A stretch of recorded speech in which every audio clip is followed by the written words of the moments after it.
Hello everyone, myself Himani Sharma from RPIT campus. In today class, I discuss about the blood clotting factors. In the previous classes, we discuss about the primary hemostasis. And today class, I discuss about the secondary hemostasis. Blood clotting factors. There are the following blood clotting factors. Factor 1 is the fibrinogen, a soluble plasma protein.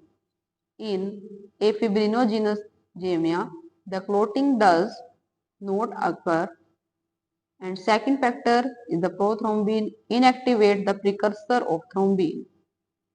And next the factor third, tissue factor, tissue thromboplastin converts the prothrombin to thrombin in presence of factor 5, 7, 10, calcium and phospholipids. There is a factor 4 that is the calcium is essential for clotting.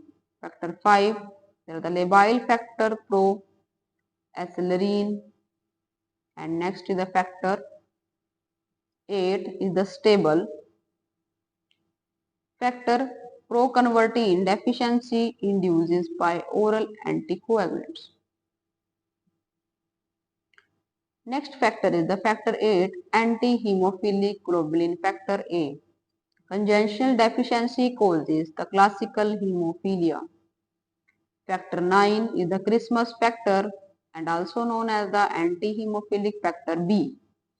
Congenital deficiency leads to a hemorrhagic state resembling hemophilia Christmas disease. Next factor is the factor 10, that is the Stewart power factor.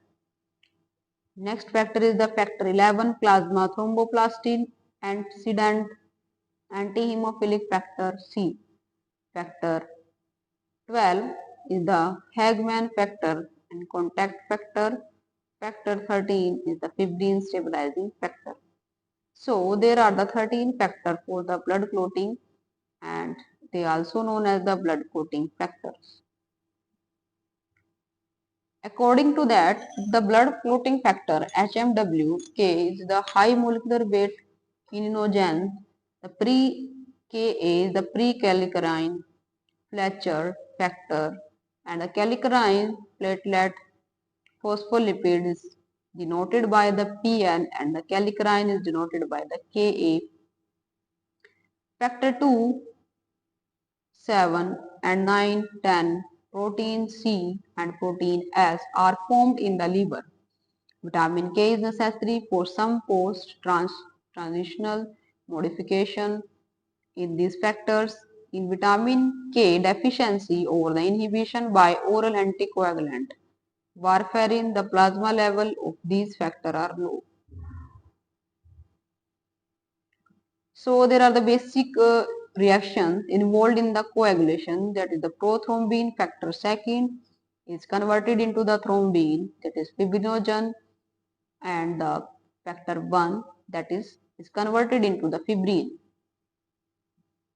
So in today's class I discuss about the various clotting factors, and in next class I discuss about the physiology of the clotting process. Thank you for watching.